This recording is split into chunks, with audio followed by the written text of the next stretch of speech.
Bonjour ou bonsoir. J'espère que tu vas bien.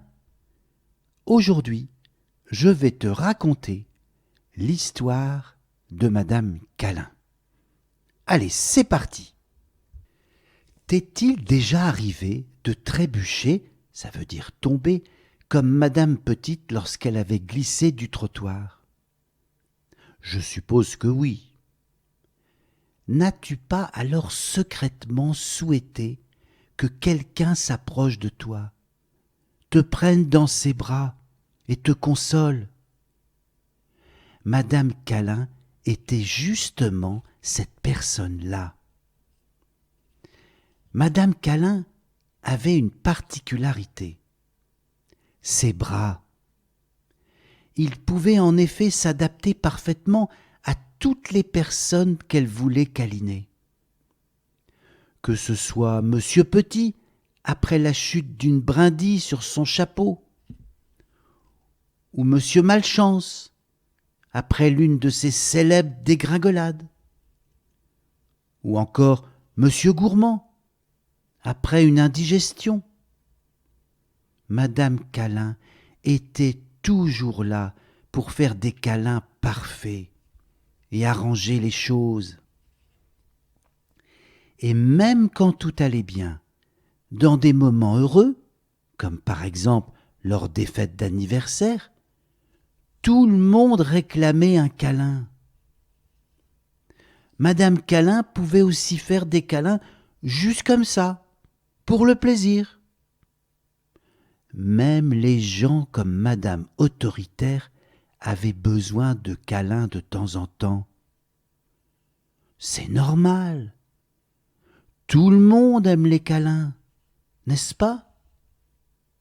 Enfin, c'est ce que pensait Madame Câlin.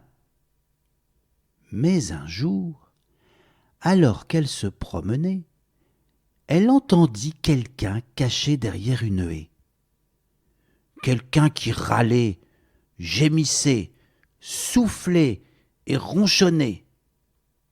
Quelqu'un qui avait très mauvais caractère. Sais-tu qui cela pouvait être? C'était Monsieur Grincheux. Et devines-tu pour quelle raison Monsieur Grincheux était de si mauvaise humeur? Tout simplement parce qu'il faisait beau et chaud, ce qui ne lui plaisait pas du tout. Aussi rapide que l'éclair, Madame Câlin contourna la haie, tendit ses bras et serra Monsieur Grincheux contre elle.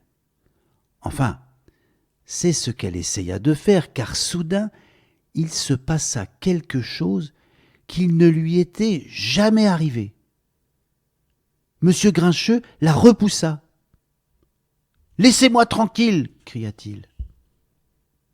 Madame Câlin n'en crut pas ses yeux.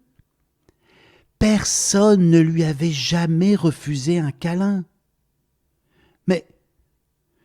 Mais tout le monde aime les câlins, bégaya-t-elle. Elle tenta à nouveau de lui faire un câlin. « Je sais ce que vous essayez de faire, » s'écria-t-il, « et ça ne marchera pas avec moi. Je suis grincheux, j'aime être grincheux, et tous vos câlins n'y changeront rien. » Mais Madame Câlin ne relâcha pas son étreinte. « Je vous ai dit de me... » Monsieur Grincheux stoppa brusquement sa phrase.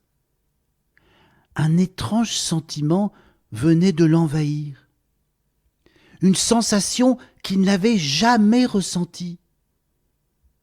Comme une douce chaleur au plus profond de lui. Madame Câlin le serra encore plus fort. C'est alors qu'une chose extraordinaire se produisit. Lentement, très lentement, un sourire se dessina sur le visage de Monsieur Grincheux. Pour la première fois de sa vie, Monsieur Grincheux était heureux. Madame Câlin recula de quelques pas.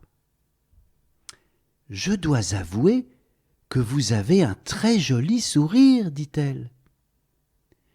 Et devine ce que fit Monsieur Grincheux. Il rougit pour la première fois de sa vie. Puis, il serra Madame Câlin contre lui. Pour la première fois de sa vie, il fit un câlin à quelqu'un. Enfin, comme tu peux le constater, c'était presque un câlin, pas tout à fait le même que celui de Madame Câlin. Mais finalement, à chacun son câlin. À bientôt.